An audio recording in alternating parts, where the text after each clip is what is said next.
All right.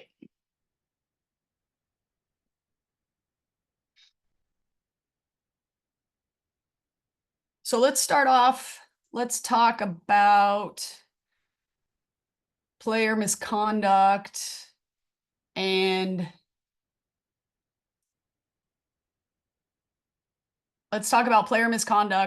unsporting fouls. There was some questions about this, okay? Unsporting fouls work the same as they do in tackle football. For you who do not do tackle football, this may be new information for you. If there's unsporting behavior, we foul that. It's an unsportsmanlike conduct foul. UNS is typically how we label it and identify it. 2 unsporting fouls by any single player or 2 on the head coach equals an ejection from the contest. An ejection from any contest requires that you fill out paperwork with CIF. For 90% of you listening to this right now, that paperwork is filled out on CIF Southern Section website. If you have any questions or you need any additional information about that, you need to go to your local area units or your area liaison. And again, all area liaison information can be found on CIF Southern Section website. Okay.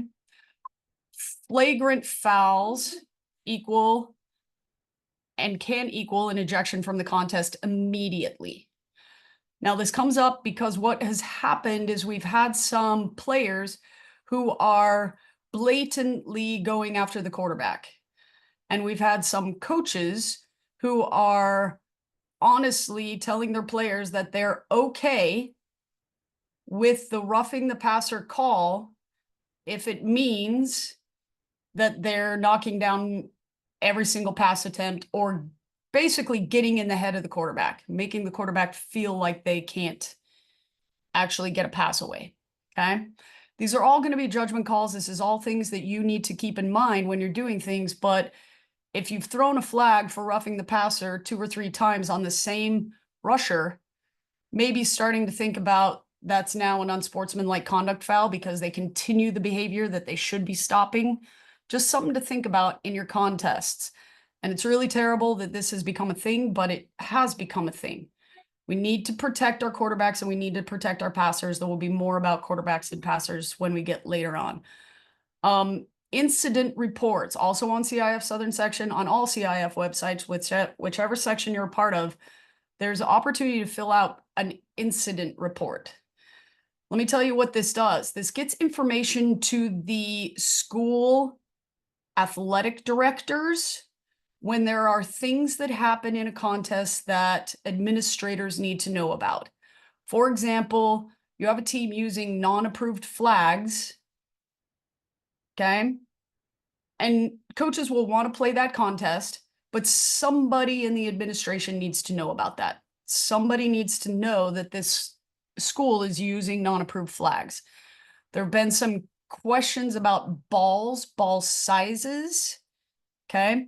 You all as officials are, it's not your job to police the balls right now.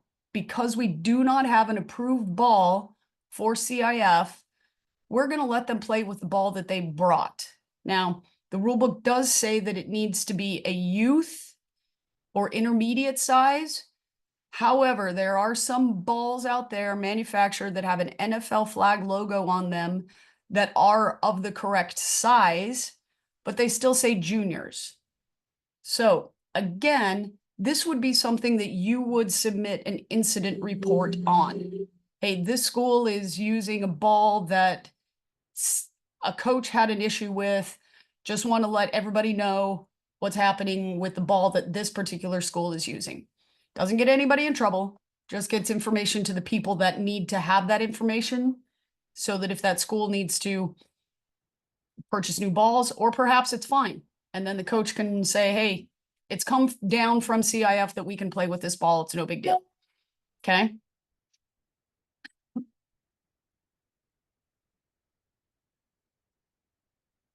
Couple of things on equipment. Prescription sunglasses are legal.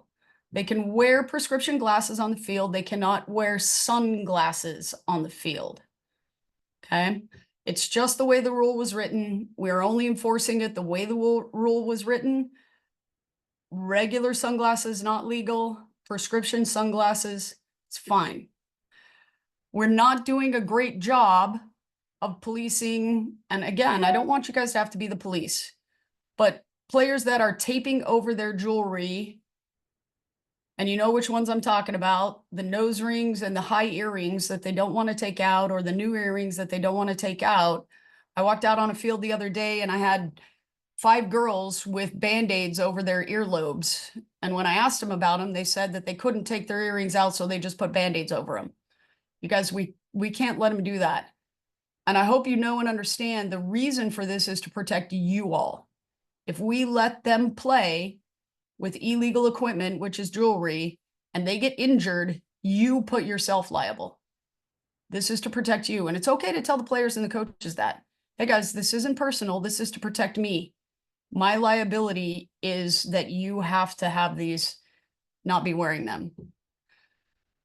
We're also not doing a very good job about eye black, single stripe under each eye. I've seen face paint. I've seen all kinds of things. We know, those of you who do tackle as well, this is an ongoing fight and an ongoing issue. Eye black must be a single stripe under the eye, and they cannot paint their bodies. Okay. While we don't require, according to our CFOA mechanics manual, you are not required to have them line up for a pregame equipment check. However, this does not mean that you don't do a pregame equipment check. You need to do that pregame equipment check while the players are warming up, or at some point, even if you are not going to be the official that lines your girls up on the sideline and make sure that their flags are on correctly, their jewelry is out, they have their mouthpiece. These are all things that players have to have before they step on the field. Okay. If you're not going to line them up, then you have to make sure you're doing a pregame equipment check at some point during warmups. Again, players know how their flags should be going on, but they're young women who don't always pay attention. And we're responsible to make sure that they are paying attention, that those flags are on, so that that popper is pointing out and not in. It's much, much harder to pull if the popper's pointing in. For the fairness of the contest, we have to make sure that all of those flag belts are worn legally. For the safety of the players, they have to have a mouthpiece. The questions about mouthpieces, anything hard and protruding. There are some mouthpieces that cover the lips that have some hard element to them across the lips. Those are legal. We don't have a problem with those. What we have a problem with are the ones that have teeth and pointy things off of them, and or the binky style mouthpieces that have a little hook on them. Okay. Protruding, anything coming off of the mouthpiece, we're not good with. Everyone should have gotten that memo by now, so we shouldn't be having an issue with that anymore. Blocking is legal at or behind the line of scrimmage. Blocking is illegal beyond the line of scrimmage. Blockers must be stationary for a distance of 1 yard prior to the rusher or defender arriving. This stationary does mean that they can do a drop step and side movement to remain in front of that defender, that rusher trying to get to the quarterback. A drop step and a side movement can keep that distance and maintain that distance. It doesn't mean they need to be standing, quote unquote, perfectly still and not move at all. What it means is they have to maintain that 1 yard cushion and force that defender to go around them. Receivers who do not catch a pass downfield, they have to attempt to get out of the way or stop and be stationary. You all know, because I know you've seen it, the coaches are getting very smart about how they're designing their plays. and they're purposely designing routes where receivers not catching a pass will end up right where they need to be to quote unquote block a defender from getting to a flag. Just because they may accidentally or by coach design end up in a place to be blocking downfield does not mean that it's not a block. Accidentally blocking a player is still an illegal blocking downfield. We have a little video of this later, so just hang on and we're going to actually see what it looks like on film, okay?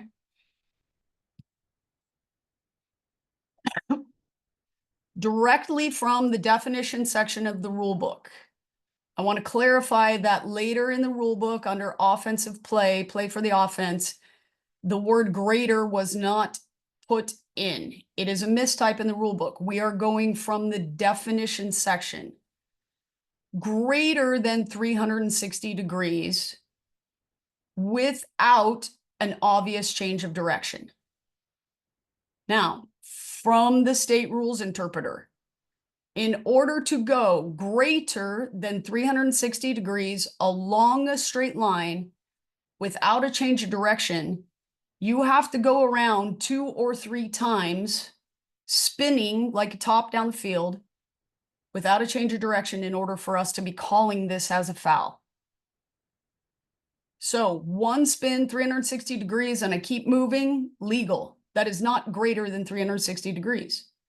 If I do 360 degrees and keep moving, legal. If I do 420 degrees, that includes a change of direction, legal. If I do 580 degrees, that includes a change of direction, that is legal. If I do a 720, 2 complete spins, and do not change direction, now I have a foul. Don't go looking for this, you guys. When it happens, it's going to be obvious. These young women are very athletic and very capable of making moves. The other thing that we want to be talking to coaches about, we want players doing this because it helps them avoid defenders. When we start calling this as a foul, girls start not turning and cutting, and then they run into defenders. It's actually less safe if we don't allow them to do this. Okay? Let them be athletic. Let them avoid defenders. And if they spin around 1 complete time in order to avoid a defender, we got to let that play on. We got to leave that alone. Okay?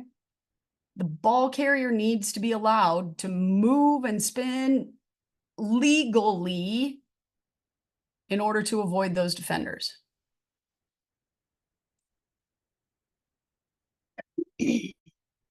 For diving, they need to launch off of their feet and their body becoming horizontal with the ground before we have a foul.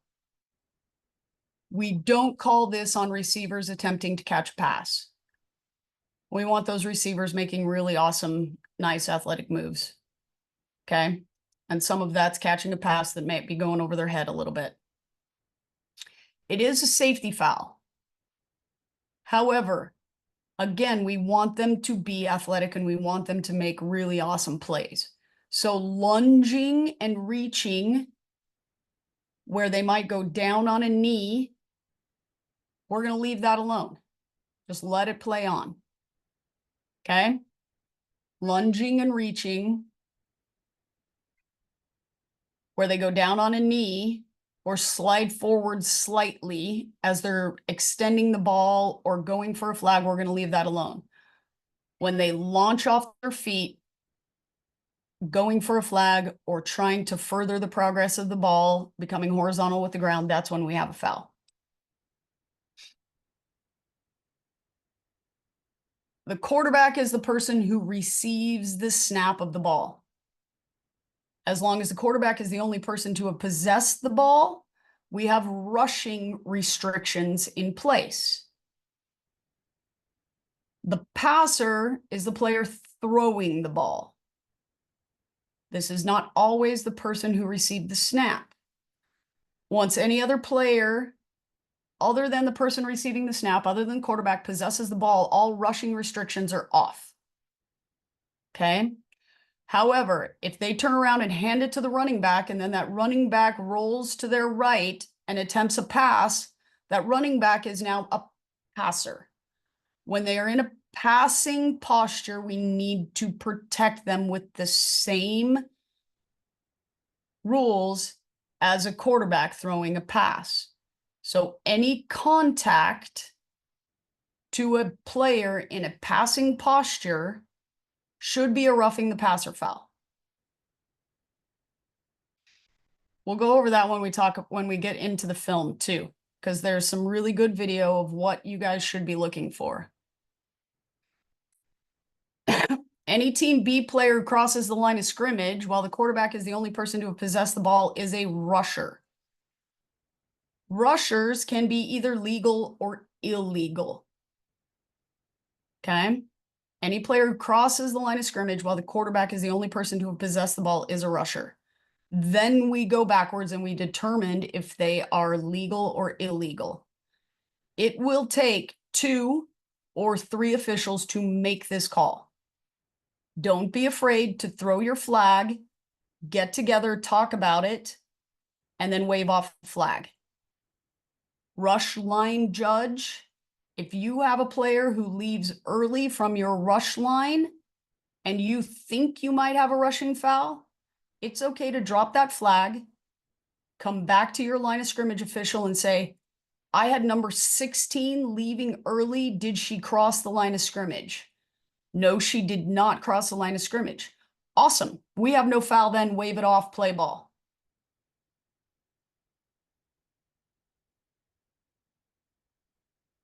I'm as guilty of this as anybody. We need to keep those sidelines clear.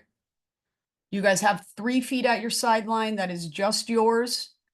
We have a lot of issues with coaches coming on to the field. They think, and we've kind of let them believe, they have the right to come onto the field to either get their play calls in or to decide they want to have a conversation with the referee. Sideline officials, you need to keep your coaches off of the field. They can stand at the sideline and their players can come to them to get that call. And then once the center's hand is on the ball and the snap is imminent, coaches need to be back 3 feet. Okay. We're going to have a lot of issues when we get to playoffs if we are not helping our coaches understand this concept. I've worked a lot of games where coaches are just walking right out into the middle of the field to have a conversation with me during the game. Okay. I suggest that you start flagging for sideline warning very early in your game if you're having an issue with this. And then turn around and calmly tell your head coach, Coach, that flag was a warning. That's all it is. But the next one's going to cost you 5 to 10 yards. You all don't have to take abuse from coaches. They don't get to be in your ear all the time. They don't get to be doing all of that. Calmly warn them and then throw a flag if you need to. We have a lot of coaches who are getting away with murder and we're letting them. We need to not be letting them do this. Please, please, please make sure that we're keeping those coaches in check. They get to talk to their players and they get to ask questions at the appropriate time to the officials, but there's an appropriate time and there's an inappropriate time. And assistant coaches should never be screaming from the sideline at the white hat. Never, never, never. Almost every game I've done in the last 2 weeks, I've had an assistant coach scream at me from the sideline while I'm standing in the middle of the field. That's got to be put in check immediately. If they're yelling at the referee, that has to be an immediate flag. It can be a warning to start with, but we got to be taking care of that. And we have to be doing a better job of making sure that they're not, the assistant coaches aren't speaking, just the head coach.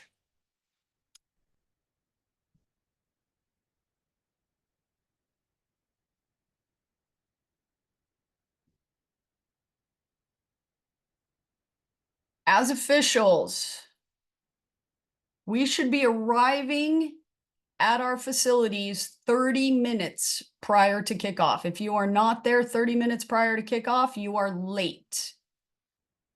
In officials speak, that means 10 minutes early is on time. 30 minutes, you're getting close to late. Make sure you give yourself plenty of time to park and get to the field. We are not doing a very good job of walking our fields prior to the game and making sure that our markings are in the correct spot. These fields are being set up by coaches last minute. It's quick. There's quick turnarounds. We have got to do a better job of walking our fields prior to the contest and making sure that all of the markings are in the correct spot. This also helps you familiarize yourself with how this particular school sets up their field. Do they push everything to one end and use an end zone and play from the other end zone at the 20-yard line? Or are they bringing everything in and both of your end zones are actually at the 10-yard line? Okay. An exception was written into the rule book that they could use lacrosse boundaries. There's some markings on the field.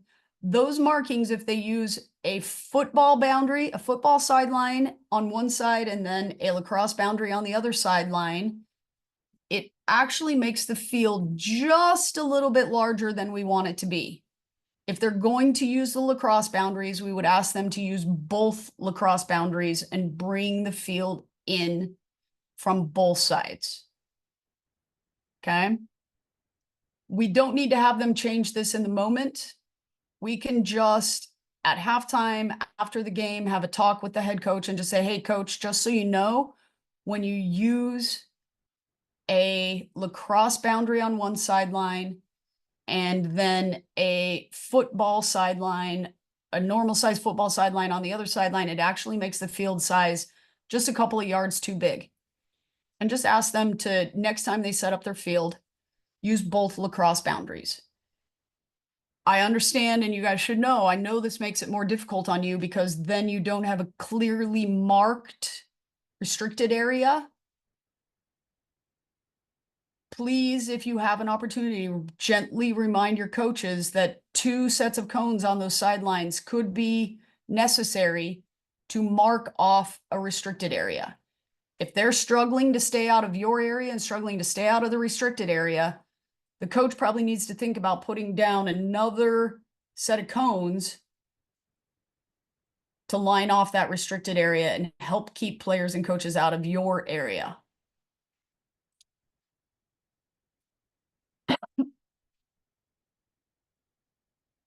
We are not doing a very good job of pre-gaming with our crews. This is part of the reason that we are arriving at contests 30 minutes ahead of time. I should have 5 to 10 minutes to walk the field and ensure that everything is where it is supposed to be and that I know the particular field setup. Then I should have 10 minutes at least to pregame with my crew. We need to know the responsibilities that we each have at our particular position. We want to talk about a few situations that we have with our crew. It's a good idea for all of the crew members to have a couple of things to talk about in this. This is not necessarily to be a meeting led by the referee. This should be a crew discussion about, in this situation, my responsibility is here, and this is how I will move, and this is how I will officiate. Your crewmates need to know how you officiate. They need to know how you're going to move in some situations so that they then cover what they need to cover. Okay. We need to talk about who's responsible for the play clock, who's responsible for the game clock. It should be the rush line judge, but in some situations can be the referee who takes the play clock. Totally up to the crew, but you need to have a chat about that and you need to know what's going on. You need to know your zones of coverage and you need to talk about those with your crew. Okay. This is not a time for us to tell war stories and tell the nightmare of the coach that we had last week and what a crazy time it was. This is a time to get ready for the contest. You guys can think about this as a buffer time where I leave everything that's happened in the past, and my only focus is this game and this moment right now. It's a transition period for you as an official to prepare your brain for what's about to come. And if we spend time talking about past experiences, we're definitely more likely to repeat past things. If we spend time talking about the contest upcoming and my responsibilities in the contest upcoming, then we're more likely to have our heads and our brains in the upcoming contest. Please, please, please check your egos right now. This is the 10 minutes of time when you're talking with your crew, when you get to check your ego and realize that you don't know it all. I don't know it all. The greatest thing that I get when I step onto a field are the newer officials who are coming to me saying, Marianne, I really want to understand how to officiate this particular play. And we get to talk about it. And then, I don't know, it's a 50-50 that play in that situation might actually happen in our game. And we just had an opportunity to pregame about that. And those situations, we're able to handle them as a crew a lot better. Okay. Please talk about when and who is going to move to the goal line and when and who is going to move to the end line and how the referee will take over responsibilities at the line of scrimmage if we're moving to those. This also comes into play when we're talking about a first down line, a line to gain. Talk to your crew about when and how and who is moving where to cover first down lines and goal lines and how the referee can and should be moving to help cover and see action at the line of scrimmage. And we'll talk about how important it is officiating at the line of scrimmage. More things happen at the line of scrimmage in flag football than pretty much anywhere else. Line of scrimmage officials have the hardest job. I guarantee you. Okay. In your pregame with your coaches. So now we spend 10 minutes walking the field. And then we spend 10 minutes pregaming with our crew, spend about 2 or 3 minutes with each head coach, gathering information that we need from that head coach. And then we get ready to have our coin toss 5 minutes prior to kickoff so that our kickoff happens on time.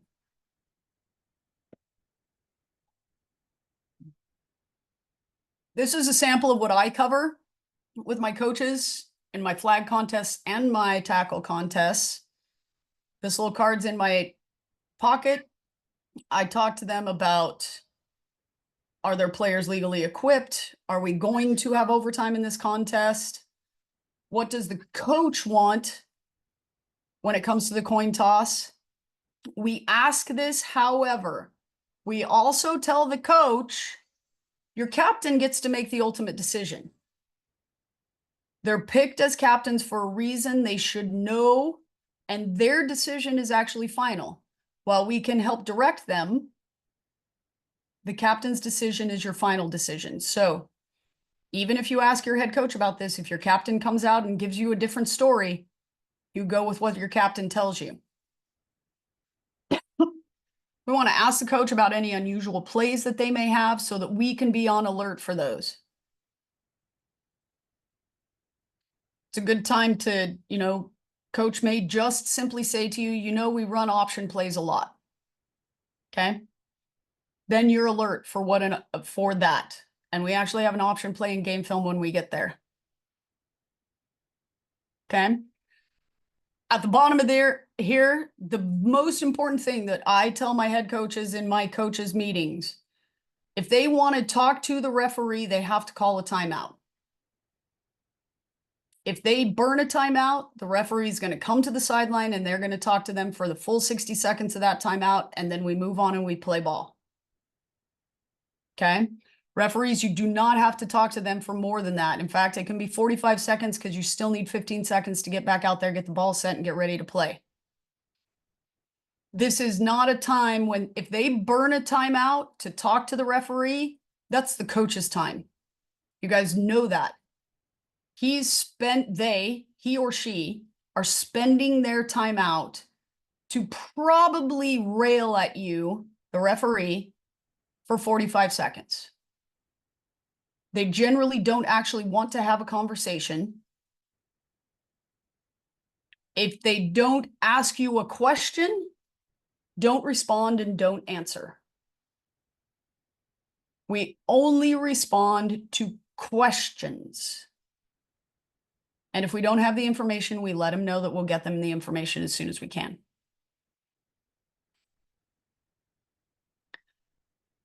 I don't know if it's officials or coaches that are still confused. Just know this. There are two choices to be made in each half: possession of the ball and direction of play. If they defer their choice to the second half, they will have first choice of those two choices in the second half. Okay? First choice.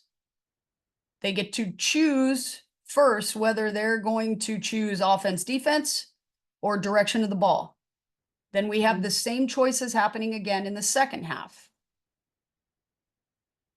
This does mean that we could be playing the same direction for the entire game.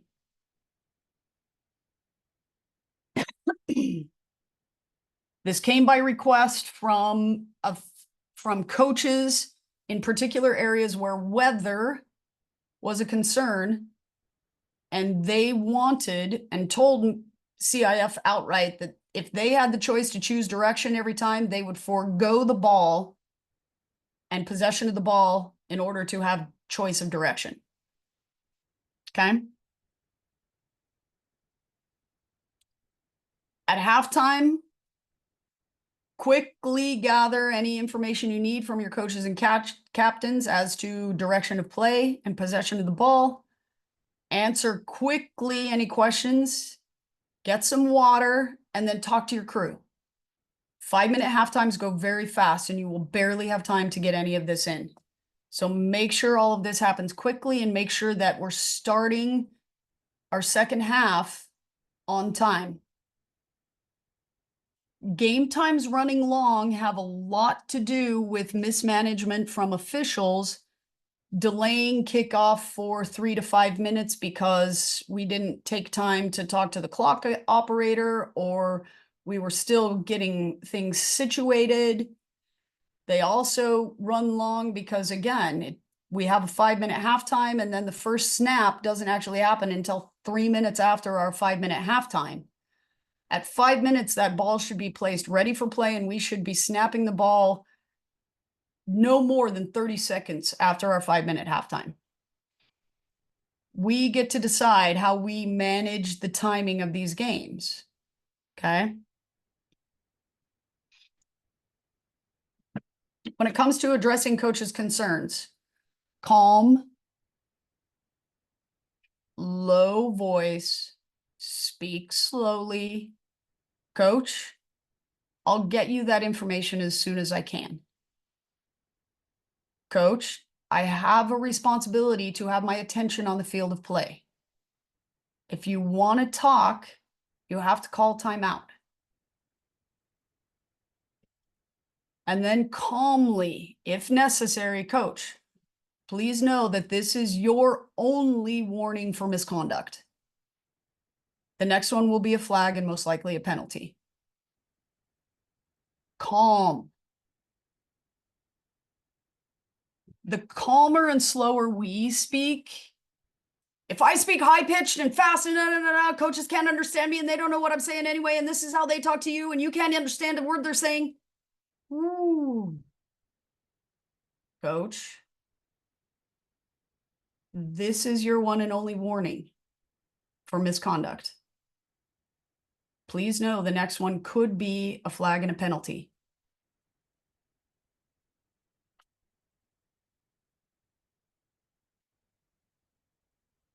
All right, let's get to some game film. And then we will cover some questions and things after.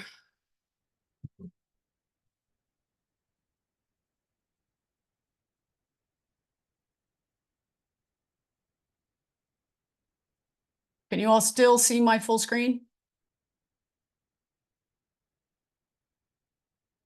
Yes? No, no, I don't see a full screen. I just see No, just a regular not full small one. screen. Let me see if I can make this a little bigger. Can you see the field? Can you see the players? Yes. Yeah. All right. Yeah. So that's probably as big as it's going to get. Sorry, you guys. Let's go here. Play one. We're going to let it play all the way through. And then we're going to watch it a little bit slowly. I'm going to give you a little heads up. We're looking for a possible block downfield. Possible block downfield.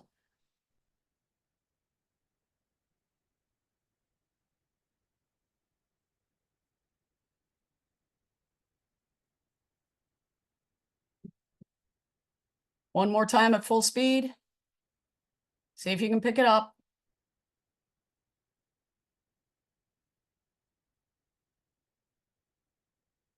All right. Here we go, here we go, here we go, here we go, here we go. Right there. You guys see number 5 in red? See how she's getting blocked by this receiver? Now, there's minimal contact, and ultimately she does get around and is able to pursue. And in my opinion, in this play, the ball carrier doesn't gain any additional yards because of this. So, could this be something we could pass on? Yes. The question becomes, who has eyes on this? Okay. We have our line of scrimmage official up here at the top. They might see this. They should have eyes right on this. Right? Looking through here, we have our rush line down here at the bottom. Probably already moved downfield because we have some receivers downfield past here. They're probably going to miss this. We have a referee in the backfield who at this point could probably pull off of the ball carrier and move to this first layer of action beyond the ball carrier. Okay. So the key to picking up this foul is don't watch the ball. I lied. Our rush line judge hasn't moved. Rush line judge right here at the bottom of the screen should never let players pass them. This rush line judge needs to be moving down the field quicker. This rush line judge also needs to get his sideline cleared. Okay? If you're one of these officials, this is not meant to pick on you. This is just educational. Okay? Rush line judge should have moved quicker. That might have put them in a position to see this. Line of scrimmage official looks to me like he's staring straight at it. Now, I don't know. Maybe they saw it and maybe they passed on it. But I want you all to be aware that this is how blocking downfield happens. A player just ends up in the wrong place at the wrong time. Okay? This player could stop and be going the other direction, right? She doesn't have to turn and move with the ball carrier. She could just stop right there. And then she's probably not going to get in the way, but she actually continues forward and does get in the way. Does she actually impede the ability of that defender to get to the ball carrier? Maybe not. Could we have passed on this flag? Yeah, we could have. And that's fine. Because I don't think that there was much in way of additional yards gained because of that offensive player getting in the way. But this absolutely could be blocking downfield.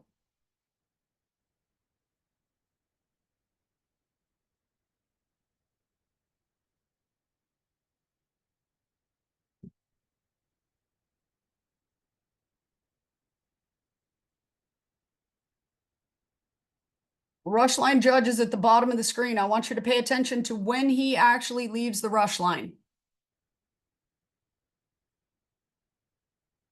After the ball is caught. And then we're chasing to the end zone. Rush line here. Right here. I have receivers passing rush line judge. Rush line judge should already have a 3 to 4 yard cushion on these receivers, which means rush line judge should be moving downfield at about this point in time. recognize and start to learn to see we have an obvious pass play situation, and I have a boatload of receivers going long. We cannot rush line judge get beat on this. We have got to be downfield at least in this area where number 59 is to see this catch and then not get beat to the end zone. That's how rush line should be playing this. They should be releasing off that rush line. Rush line judges, you can begin to move backwards at the snap of the ball. You could even begin to move backwards before the snap of the ball. Once you set your rush line and you've identified your most likely rushers, I can watch whether they leave early from 5 yards back. There's no problem with that.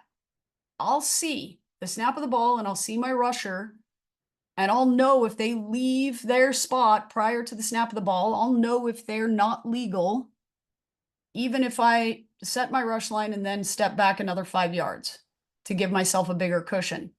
But at the very least, the rush line judge should be about 10 yards further downfield right now on this play. Line of scrimmage official is in their perfect spot right here. They haven't left the line of scrimmage. We don't want them leaving the line of scrimmage, because if the quarterback ends up scrambling because of this defender coming at them, we need to make sure that we know if they cross or do not cross the line of scrimmage. We have to know if that quarterback crosses the line of scrimmage with the ball, or if they cross the line of scrimmage and we have an illegal forward pass. Okay? Too much to officiate at the line of scrimmage for the line of scrimmage official to leave. But rush line, get downfield.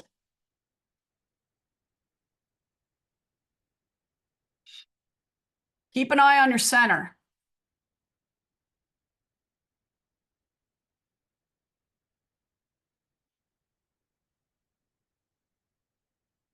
One more time. Just watch it.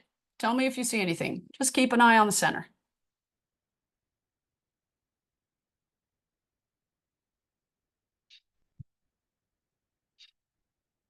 Now, again, we may have nothing on this play.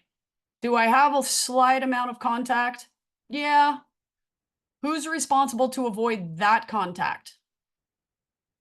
Defense. Right? We're beyond the line of scrimmage. All receivers are eligible. All eligible receivers are allowed to move downfield on their passing patterns without contact. Okay? Again, it's not much, but that defender very clearly blocks the path of that receiver moving downfield. Maybe we have nothing. Maybe we just take opportunity to get in there and talk to that defender and say, hey, you can't put hands on her. You got to let her release downfield. Now, we get tricky because in this particular play, we don't have a rusher. But we all know, because we've seen it, that coaches are getting really smart and they're designing routes for their receivers that purposely get in the way of the defender. So we could have a blocking foul.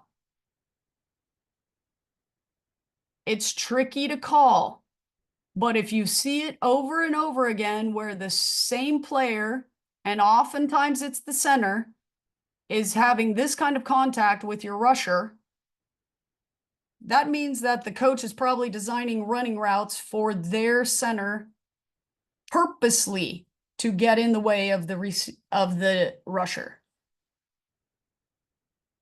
That could turn into an illegal blocking downfield foul. Now, we do that. The receiver still has their right to run their route, but if they stop and just stand there, not turning around like they're going to catch pass just to get in the way of the rusher, I might have something different.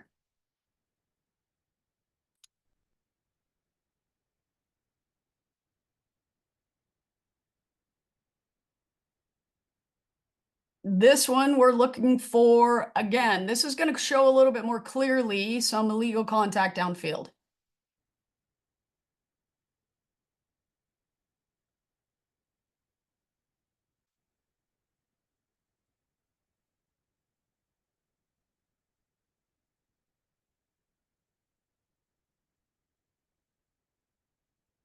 So pick up our rusher right here, right?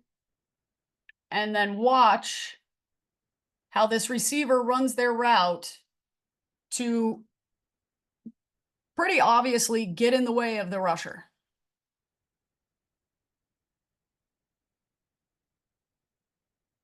Did everybody see that?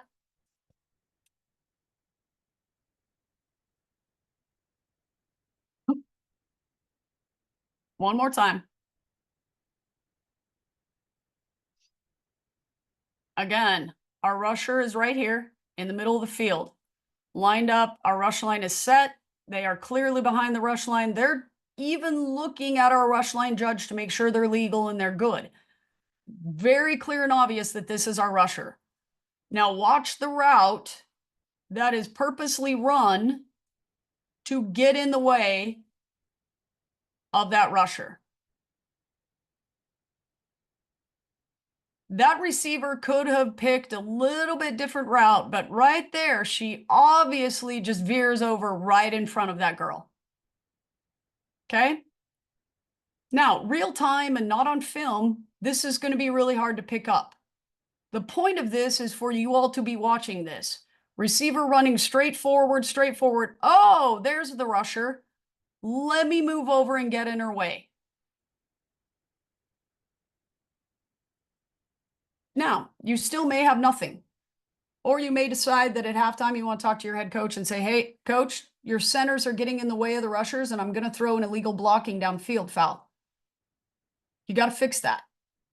Yes, the defense has to avoid the receivers moving downfield. However, in my opinion, your receiver is very clearly moving into the path of the rusher and blocking.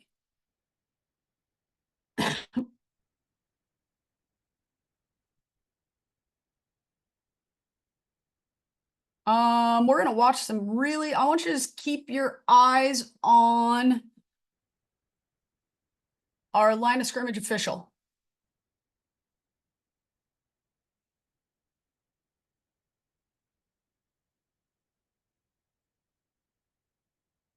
Notice how they hold the line and do not move off of the line until the quarterback has crossed the line with the ball. Quarterback still has the ball. Quarterback still has the ball.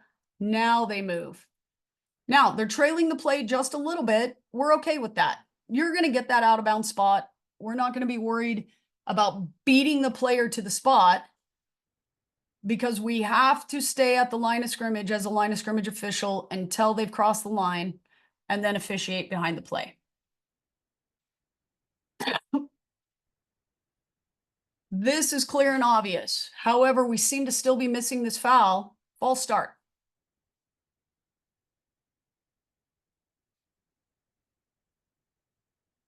This crew does pick that up. This play's blown dead. We're killing this every time. False start. The play doesn't actually happen because the foul happens before the play.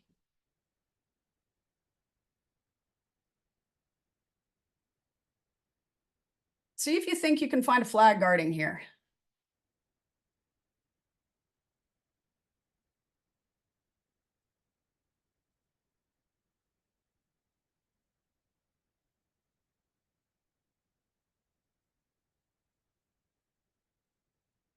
I will tell you, the officials on this game are very good officials. And I have no doubt that they saw nothing. Right there, we have a clear and obvious miss. No issues, no issues, no issues. But watch her hand motion on this side, the ball carrier's hand motion. See how she's swiping right next to her flag? Right there, we have a clear and obvious miss. And then she changes directions. And what do we have right here? Do we have a clear and obvious miss? Or do we have that arm swinging in her normal running motion actually make it a flag guard right here? Maybe. Who's going to see this?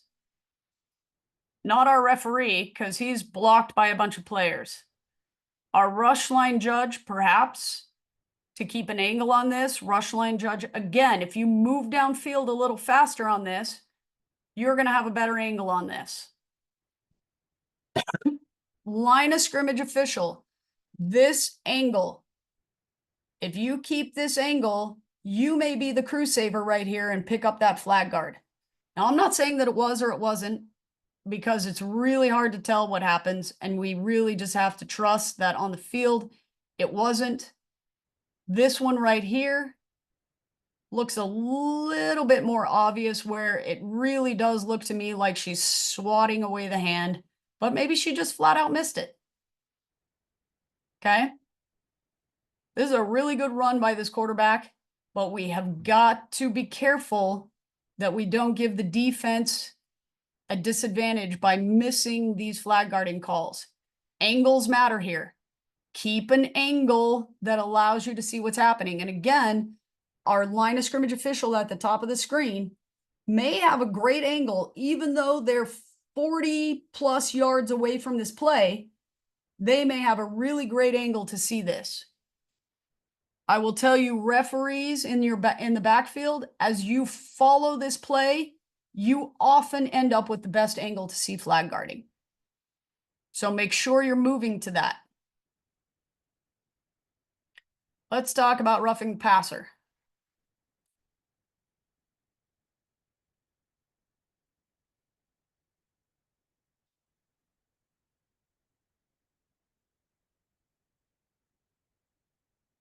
So, again, I know it's film and not live action, but this contact right here absolutely influences the passer's ability to throw this pass, and then the pass ends up underthrown and is almost picked off. On film, this pass should have traveled about 5 yards further than it did because of this contact right here. This is a penalty. We protect that quarterback to a great extent in flag football. Defenders do not get this kind of contact, even on a follow through. Okay. If coaches are having issues or questions about this, what I'm telling my coaches always is the defender has got to be to the side, which she is in this case, but she does contact the side of the body. She's got to be to the side of the passer far enough that she's only reaching to get the flag. If her body gets in the way of the passer, I'm probably going to have a contact foul. If she is 1 foot further to her right here, that defender, and reaching out for that flag, she's not going to contact anybody, and we're going to have a legal play. Okay. Coaches need to be coaching players as such, but this is a roughing the passer foul. And I know it seems slight and nobody goes to the ground. This is a roughing the passer call.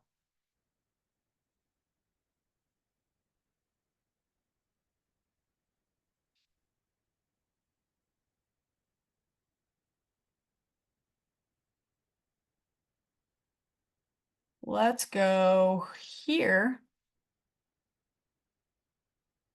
And let's watch this play again for flag guard.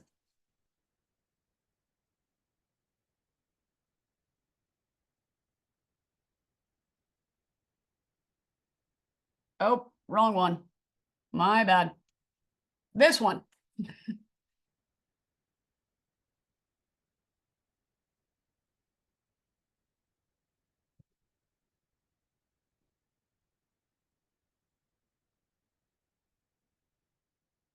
So I think she just misses the flag, but look how close that is to the quarterback's hand being in the wrong place at the wrong time and swatting away the hand. It's close. Referees, don't be afraid to adjust your angle here. Your feet are not cemented into the ground. Don't be afraid to adjust your angle here so that you can see this as that quarterback is trying to escape. Again, I think she just flat out misses it, but do the officials have the angle that they need to be able to see this? Rush line line of scrimmage official, you could take a peek back here and help with this, right? If now I know nothing's really happening down here and I have a quarterback scrambling toward me with a defender in pursuit, I could pull my attention here and not be considered a ball watcher to help with a flag guarding penalty here. Okay.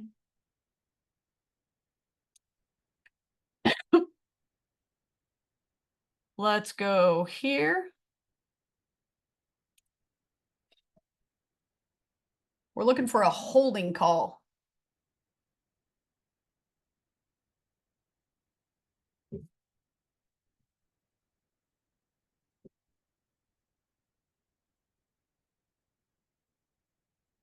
Now, it should be pretty clear and obvious. She obviously has something other than flag and takes away a step from that girl trying to move with the ball. Our flag on this comes all the way from our referee. It's coming out right now. That's okay. Referee has a great angle on this. They have a great angle to see that grab and twist and pull backward. Our line of scrimmage official trying to get to the spot of the ball and officiate may not see it until it's about right here, and he knows that she obviously has a step taken away from her. 2 flags on this is just going to make us look more credible. Okay?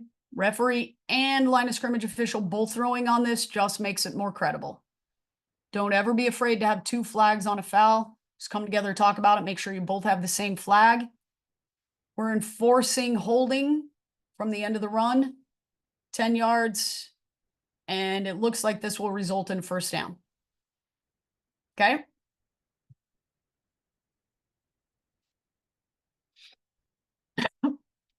I want you to tell me if this pitch actually goes backwards.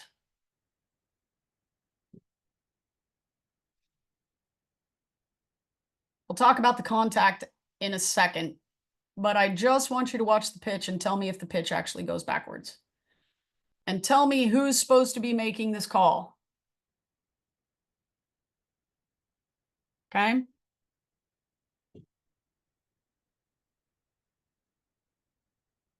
Our line of scrimmage official should be stationary, still stationary, still stationary. Ball's crossing the line of scrimmage. Not yet, not yet, not yet. Now. And now line of scrimmage official can start to move. However, line of scrimmage official may decide to just stay planted for a second, because if we're moving, we're going to miss whether this ball is traveling forward or backward. Now, she pitches the ball from the 30.5-yard line, give or take. We'll say 31. Okay. Where is the ball caught? At about the same spot. We're not going to split hairs on this. But in slow motion, when we slow this down, the only thing that makes it look like it's going backwards is the forward movement of the players. We have to be aware of this. The forward movement of these players will play tricks on us and make it look like that ball is traveling backwards, even when it actually might travel forward a half a yard. Okay? At full speed, pitching a ball backwards is a very difficult thing. You guys just need to be aware of this. Okay? This is a line of scrimmage official's call. They need to know if this ball traveled laterally or backwards, or if we're calling this a pass play, because we could say, she's beyond the line of scrimmage when she actually tosses the ball. So we could have an illegal forward pass here, or we could have nothing. We have a lateral, a backwards pass, no problem. It also is going to come into play if that ball hits the turf, whether we have a fumble and the ball's dead, or whether we have a forward pass and an incomplete pass. We need to know that. Now let's talk about this contact.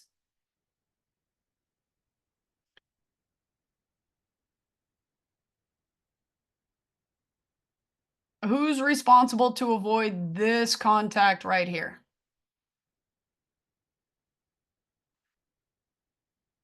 The ball carrier doesn't really have time to react and avoid, right? She's just barely getting the ball right here. And that defender is obviously got her zeroed in and is not going for a side hip flag area. She's going for the center of that player. Again, right here, the defender is not trying to get to the side and the hip area. She's playing that defender straight on. Okay. Now, while the ball carrier is responsible to avoid the defense, we cannot let our defenders just be going for the very middle of the ball carrier. The defenders only have the right to deflag a player. That's all they have the right to do. They don't have the right to impede the progress, which you could call this impeding progress. They don't have that right. They don't have the right to impede the progress. All they have a right to do is deflag the ball carrier. And if their actions, in your judgment, are other than they're just trying to stop the progress, or their actions did stop the progress, we could have a holding on this. Now, she doesn't actually hold her. She doesn't actually grab any jerseys. So it gets a little tough to explain this foul to a coach. But while the ball carrier is responsible to avoid the defense needs to be going for a flag. And in my opinion, if they're going for the middle of the ball carrier, they're not going for a flag. They need to be at the side, and they need to be attempting at the outside hip area to show me that they're going for a flag. And you'll see the white hat coming in with the flag here. I don't actually know what foul was called on this play. I just know that we can't be allowing that contact, and someone, whomever in your judgment needed to avoid this contact, needs to be flagged for this. Okay. We also all know live action is different than film watching. We watch film to get our brains and our eyes ready for what we should be looking for. But when we go back and watch this full speed, right? Let's watch it full speed one more time and see who could have been responsible to avoid that contact.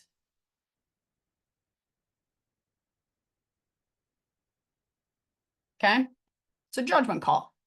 Just know what you're going to say to the coach when you make that call. Coach, I understand that the ball carrier is responsible to avoid contact with the defense, but I have to tell you, your defensive player wasn't going for a flag. All she was doing was getting in the way. So I have a holding call.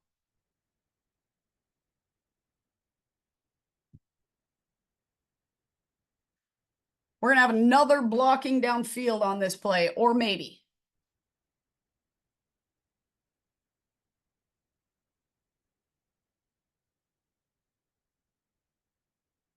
Our blocking downfield's obviously going to come near the ball carrier.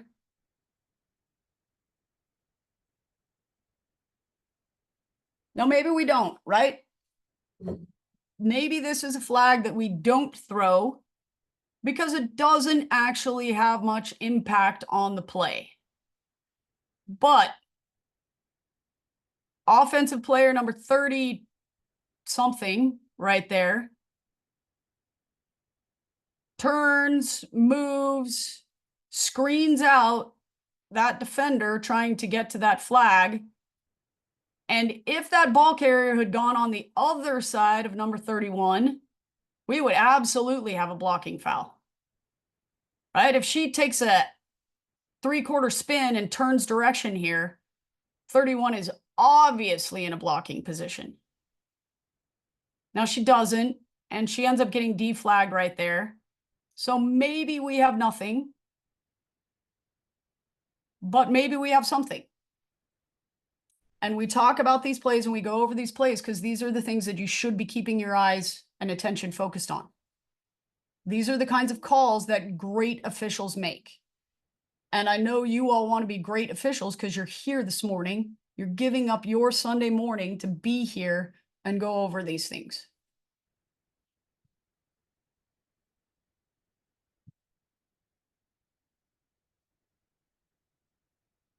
Okay. Now, I'm going to start scrolling through the chat and see what people have had to say and maybe start answering a few questions. I'm also going to stop the record right now so that our post to YouTube isn't too long.